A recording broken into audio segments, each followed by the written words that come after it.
It began with smoke, then fire. Then the sky itself turned red. The year was 1876, and the proud city of Jolo, capital of the Sulu Sultanate, was about to vanish in flames. That night, the empire of the Tausug people fell, but their spirit refused to die. For 300 years the Spanish tried to conquer the south, 300 years of unrelenting effort and 300 failures. The Tausug were the storm they could never tame, the wave that always pushed back. They were masters of the sea, warriors born from salt, sweat, and an unshakable faith. Every attack the Spanish Empire launched against them ended in defeat, a testament to the Tausug's resilience and skill. But this time was different. Spain came not just to fight, but to end it all. This wasn't just another battle, it was an attempt at erasure. Imagine the scene, thousands of Spanish troops descending upon the coast, a fleet of modern warships circling the island like sharks, their cannons aimed at the heart of the Sultanate. The air grew heavy with anticipation, the silence before a storm of iron and fire. The cannons roared, a sound louder than thunder, designed to break the will of the defenders before the first soldier even landed. On the shores of Jolo, the Tausug warriors waited. They stood barefoot on the sand that had been their home for generations. Many were armed only with their traditional blades, the barong and the kreese. They possessed no cannons to answer the naval bombardment, no modern rifles to match the Spanish infantry. What they had was something far more powerful, their maratabat, their sacred, unyielding pride. When the first cannonball struck the coast, shattering the morning calm, they didn't run, they charged. The ground shook with the impact of artillery and the thunder of thousands of running feet. Steel clashed against steel in a brutal, deafening chorus. Smoke thick and acrid filled the air, turning day into a hazy, suffocating twilight. The Tausug fought with a ferocity born of desperation and defiance. They defended their home street by street, house by house, refusing to kneel even as the city they loved burned around them. Women risked their lives to carry the wounded from the front lines. Elders, their voices steady amidst the chaos, prayed through the constant gunfire, their faith a shield against the terror.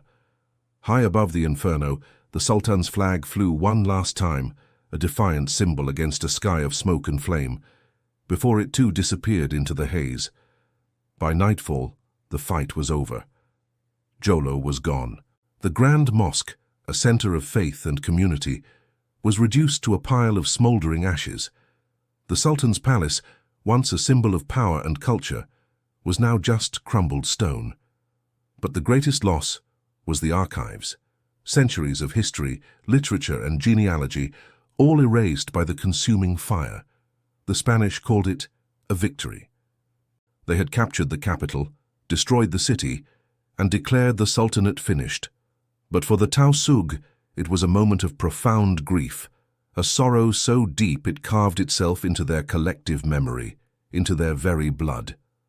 When dawn broke, a grim silence had fallen over the ruins.